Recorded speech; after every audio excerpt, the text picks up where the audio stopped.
Is it permitted to place food on an electric hot plate during Shabbat in order to heat it up? Very well. Can everyone hear me? Yes. Yes, very good. It is mutar to heat up food on a what's called in Hebrew a plata, or in English an electric hot plate, assuming that the food was completely cooked before Shabbath. There are different opinions with regards to the question of what kind of food may be heated up on Shabbath. According to what is, it is possible to understand from what Rashi writes. It's not explicit in what Rashi writes, but it's somewhat implicit in what Rashi writes, as the Rosh points out. Foods that are either liquid or contain a liquid or a gravy, a liquidy gravy, such foods, it seems, again, it's not explicit, but it seems that according to Rashi, such foods may not be heated up on Shabbat. The svara, the understanding being that liquids, when they cool down, even if it is something that has been cooked in the past, because we have the general rule of thumb, the klal, en bishul, ahar bishul, once something is cooked, it cannot be recooked. But it seems that Rashi held that something which is liquid, such as soup, shall we say, once it cools down completely, it is considered now, as it were, uncooked, and by heating it up again, you are recooking it. And therefore, the Rosh and certain other Rishonim follow this opinion, and this is the widely held view nowadays. However, it is a fact that most of the Rishonim, and none of the Gaonim mention such an idea, and most of the Rishonim who speak about this matter either implicitly or explicitly disagree with Rashi. It's clear that Rambam, the Rashba, the Ran, and many others understand that once something is cooked, it is cooked. It does not matter whether it is dry or liquidy, whether it is a soup or some kind of a stew, shall we say, with a liquid component to it. And I have never understood, frankly, and I am not very comfortable saying this, I must admit, because I always feel terribly uncomfortable if I have to admit that I don't understand Rashi, and I would prefer, if I could, to avoid the question, frankly, but I cannot avoid the question. I've never understood the svara, why something which is liquid or has a liquid component to it, if it has cooled down, is no longer considered cooked. It seems to me there is a certain confusion here between other foodstuffs and water, shall we say. The classic example of something which can be recooked is water, because the only definition of cooked water is its heat. Nothing happens to water. It doesn't change its taste or look or consistency when you heat it up. It simply becomes hot, and therefore when it becomes cold, it's no longer cooked. So water that was once mevushal is now not mevushal. And therefore, with regards to water, there is no question that there is such a halacha. But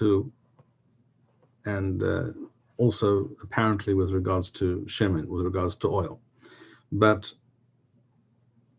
with regards to other foods, shall we take a classic example? We're speaking about Shabbat. Most of us like to have chicken soup on Shabbat. Chicken soup is a liquid food. But the fact that it's cold does not mean that it is not chicken soup. It is cold chicken soup.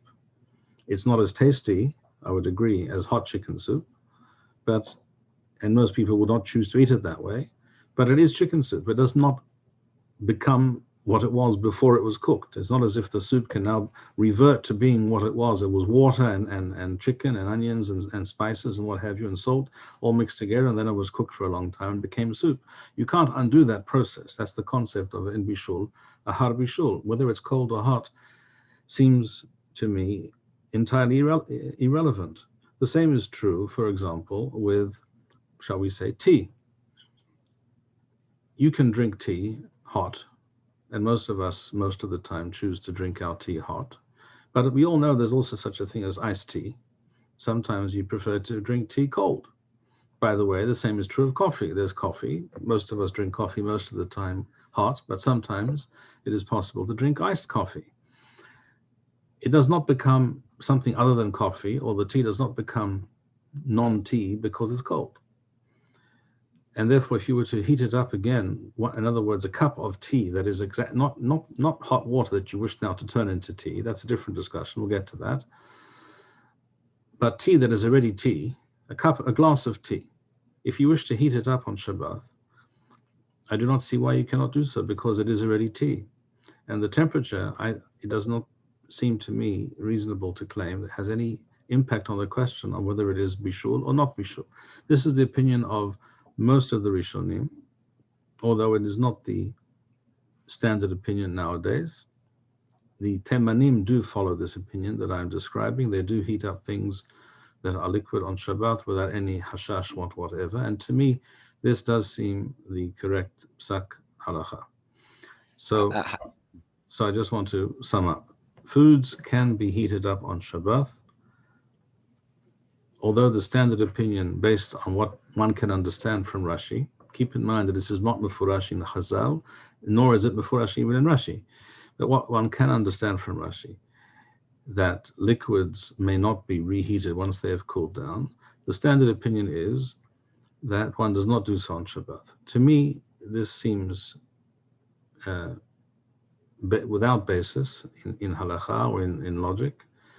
The vast majority of the Rishonim and the Kadmonim make this quite clear, and to me this seems to be the correct halakha.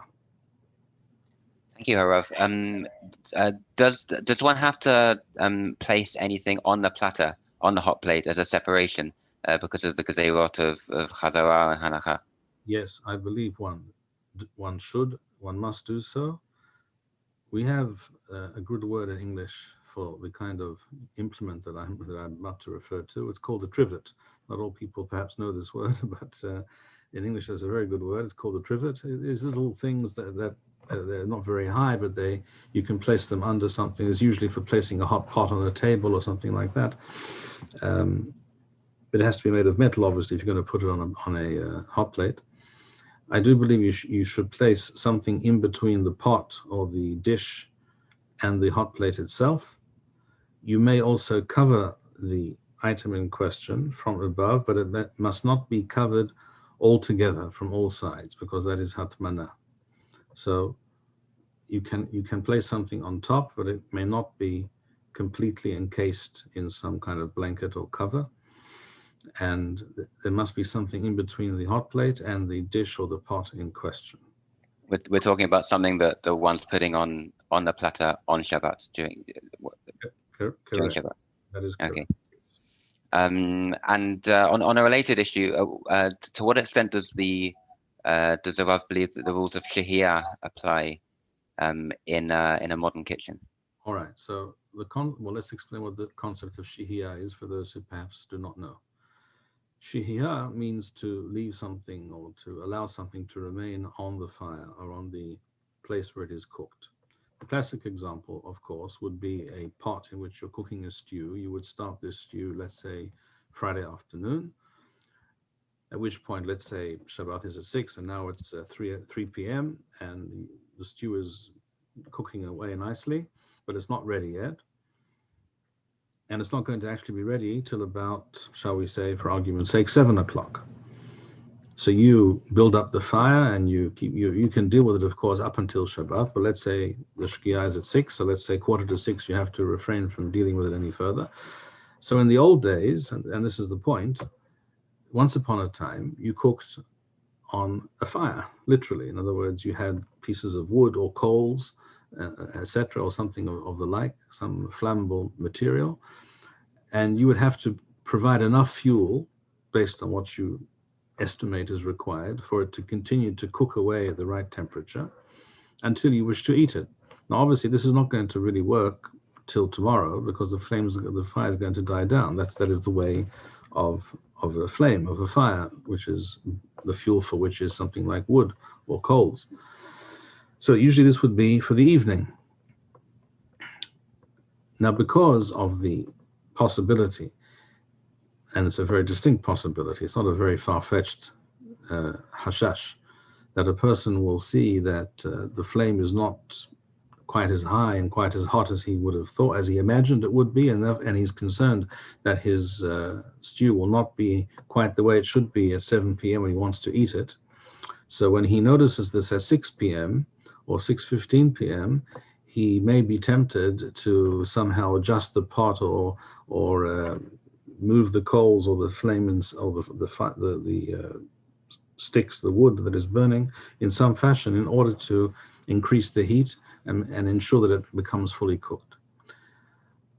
That gzera is called shema yehate bagehalim, lest a person, in order to complete the cooking of the dish in question, to guarantee that it is cooked properly, doesn't not finish its cooking or becomes cold, the person may be tempted to do something with regards to the coals, with the wood, with the fire, and that of course is completely asur.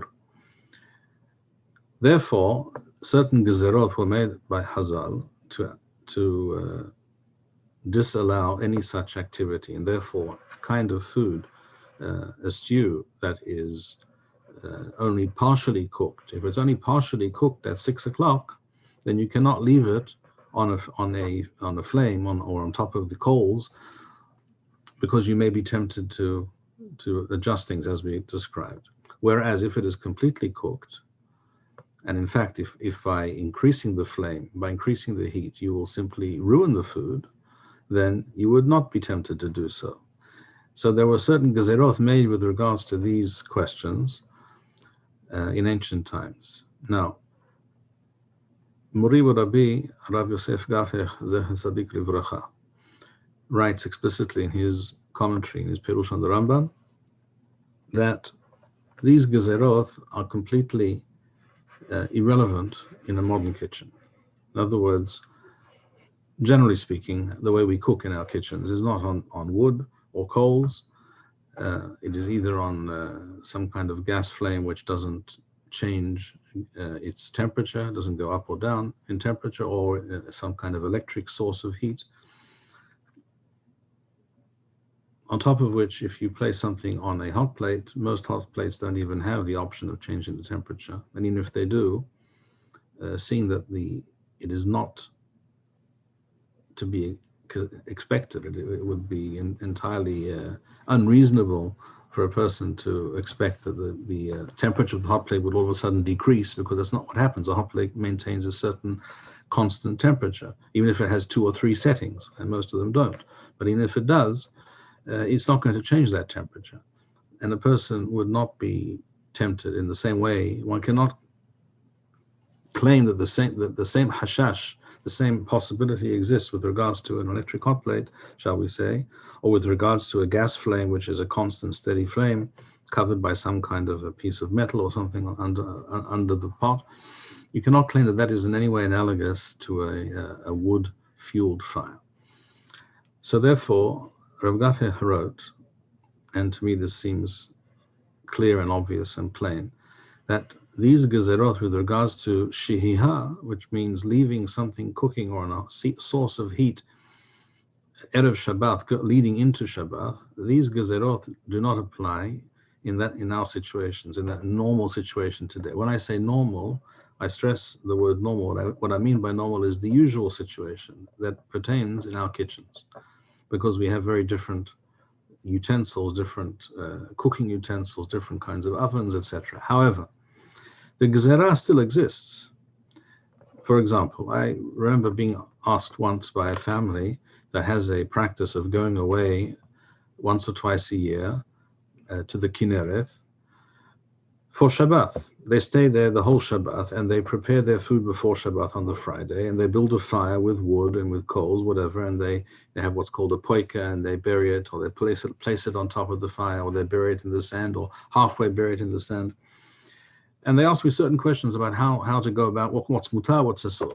What I'm getting at is that the gezerah still exists if you happen to be cooking in the same way. If you're using a wood-fueled fire or charcoal or what have you, and that's how you're cooking in this particular instance because you're camping or whatever it is, all these gezerot still exist in exactly the same way. We haven't, halila, we haven't suggested that the gezerah of the Chachamim does not exist. It exists. It just exists in that situation where the facts on the ground are such and such, when they are as described in the Mishnah and the Talmud, which of course then was the normal day-to-day reality. In our days, this is something which is unusual and rare. But if that happens to be the reality, then all those same halachot apply.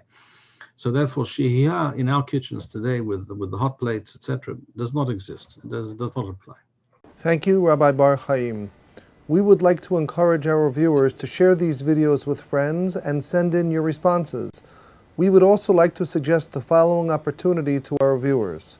If you identify with Rabbi Bar-Hayim's message and would like to sponsor or dedicate a video interview with the rabbi in honor or memory of a loved one, if you would like to obtain Birkon Nusach Eretz Yisrael or invite the rabbi for a speaking engagement, please email us at office@machonshilo.org.